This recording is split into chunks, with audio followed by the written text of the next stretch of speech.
Hey everyone, today we're going to begin a lesson on nth roots, which means we're finding the nth root of a number. So that would be finding the square root or the cube root or the fourth root, etc. of a number.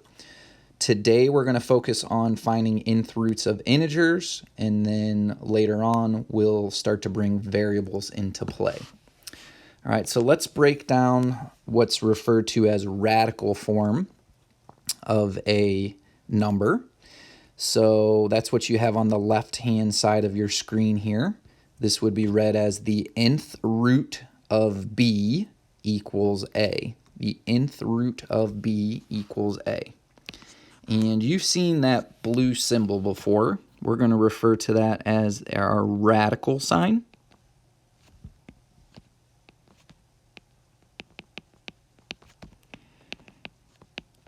Now, in the past, you've commonly looked at this as a square root symbol, but that doesn't have to imply a square root. And that's where that letter n comes into play. N is referred to as the index of the radical, and it's going to tell you whether you're working with a square root, a cube root, a fourth root, etc. Okay, so if n is not written, if there is no value written for n, it's understood that n is then 2, which implies you're working with a square root. That's what you guys are most used to. Let's say n were 3. It would have to be written, and we would read that as the cube root or the third root of b. If n were 4, it would be the fourth root of b. Now b, the number that's underneath the radical sign, that's referred to as our radicand. Okay. This radical form has an equivalent exponent form. Okay, so if I have the nth root of b equals to a, the nth root of b simplifies to a, that's the same as saying a raised to that power of n, so where n is the index from the radical form, that's equal to b, your radicand. So let me give you a couple quick examples on that. So let's say we're working with the square root of 16. Notice there's no number written for the index. That's understood to be a 2. And we know that this equals 4. And that's because 4 raised to the power of 2, our index, equals that radicand of 16. Another simple one, let's do cube root of 8. That equals 2 because 2 raised to the third power equals our radicand of 8. All right. Now, we have to pay attention to whether our root is an even root or an odd root. Okay. So when I'm referring to these in terms of even and odd, I'm referring to the index of the root. Is it an even number or is it an odd number? Okay. If the root is an even number, that means you cannot find an even root of a negative value. Okay. You cannot find an even root of a negative value. So for example, if I asked you to find the square root of -4, I would be saying find a real number that when raised to the second power equals -4. Well, that is not possible. Whenever you raise a number to an even power, it's automatically going to result in a positive value, right? It would be the same for the sixth root of -216. There is no real number that when I raise to the sixth power would result in -216. Okay? Now, if we're working with an odd root, we don't have to worry about this. You are able to take an odd root of a negative number. So for example, the cube root of -64, that is equivalent to -4.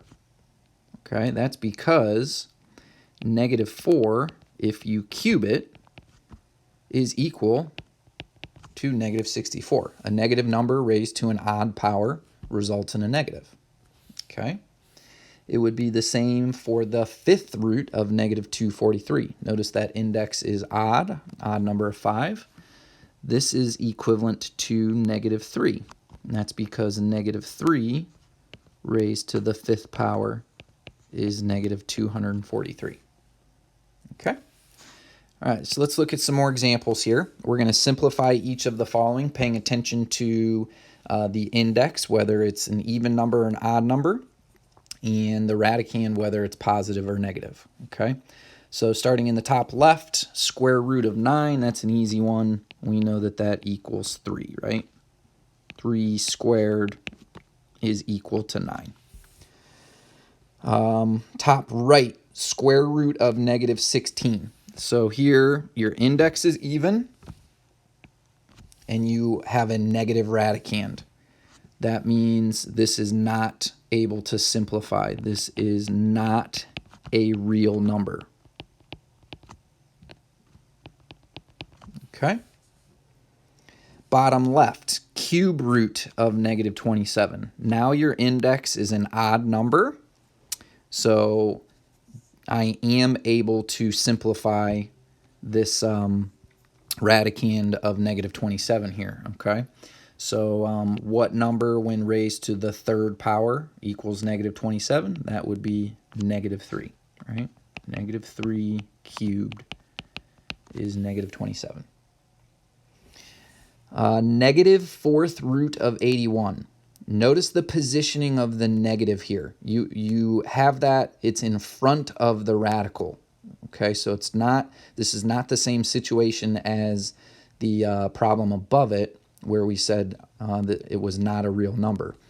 Think of this is equivalent to saying negative 1 times the fourth root of 81. Negative 1 times the fourth root of 81. Okay, so that's equivalent to saying negative 1 times 3, which means this simplifies to negative 3. Okay, now notice all of my answers in these examples, they all simplified to integers. There is no radical left over in my final answer. We move into these examples, that's not going to be the case. Okay. So notice the directions. It says simplify the following by using the prime factorization of the radicand. So starting with the square root of 27. 27, we know it's not a perfect square, right? But it does have perfect square factors. So what we're going to do here is we're going to break it down. We're going to make a factor tree. Let's say 27 is 9 and 3. And then 9 can be broken down into 3 times 3. So now I'll say that 27 has a prime factorization of 3 times 3 times 3. Okay? Once I have that prime factorization, I focus on the index of the radical. In this case, the index is a 2, right, for square root. So that means within the factorization, I'm looking for 2 of the same number.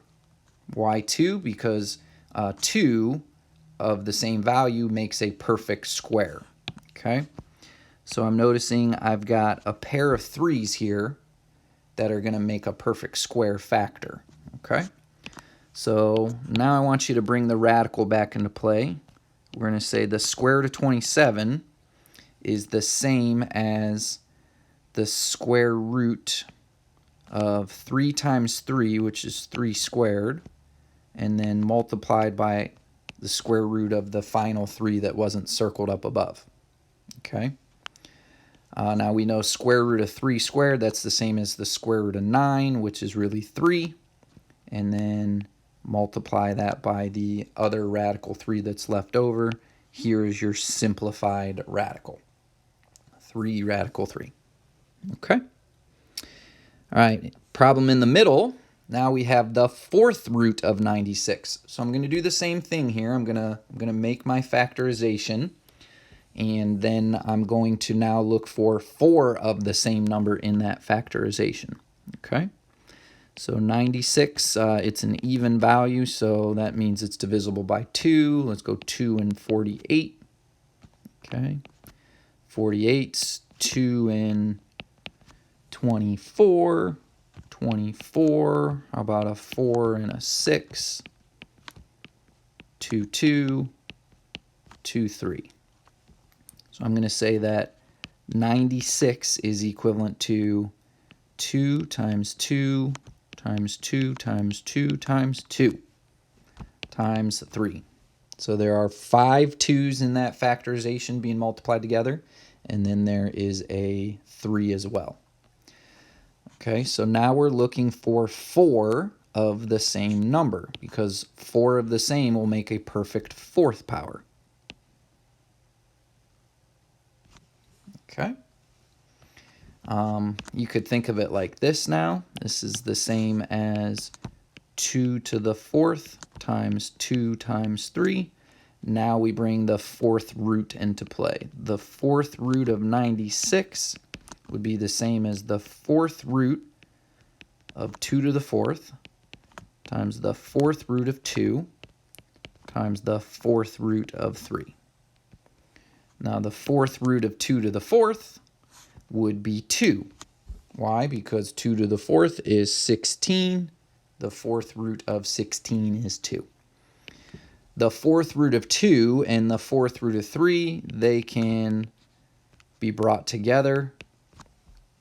You can multiply the 2 and the 3, and this is going to simplify to 2 times the fourth root of 6 for our final answer. Okay. All right, last example here. We have the cube root of negative 432. So a couple things to focus on here. First of which is the radicand is negative, but the index is odd. So this is going to result in a real value. Okay. Even though the radicand is negative, I'm not going to take that into account when I build my factor tree. I'm just going to use positive 432. Okay. So how about we just divide that by 2? That's 2 and 216. And then 216, we'll do 2 again. 2 and 108. 2 and 54.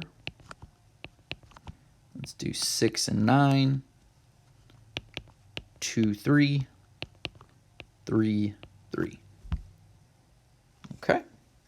So now this is where I would bring the negative back into play. So I'm going to say that negative 432, it's equivalent to negative 1 times all of these prime factors from my tree. So that would be 2, 2, 2, 2, and then 3 3s. All right, and once I have that prime factorization written out, I'm looking for 3 of the same number. And I have that right here, as well as right here. Okay, so we can think of this is like negative 1 times 2 cubed times 2 times 3 cubed. Okay, so now I bring the cube root back into play. Negative cube root of negative 432 would be like the cube root of negative 1 times the cube root of 2 cubed times the cube root of 2 times the cube root of 3 cubed. Okay. Now the cube root of negative 1 is negative 1. The cube root of 2 cubed would be 2. The cube root of 2 doesn't simplify. And then the cube root of 3 cubed would be 3. Now all the numbers that aren't underneath the radical there, they can multiply together, and this gives you a simplified answer of negative 6 cube root of 2. Okay. All right, so at this point it's your turn to practice. You're going to click forward to practice 1. You're going to try those on your own. following exactly what I've done here in examples 1 and 2, and then pause the video when you do that. When you're ready, come back to the video and I will have the work done and shown for you at the end of the video.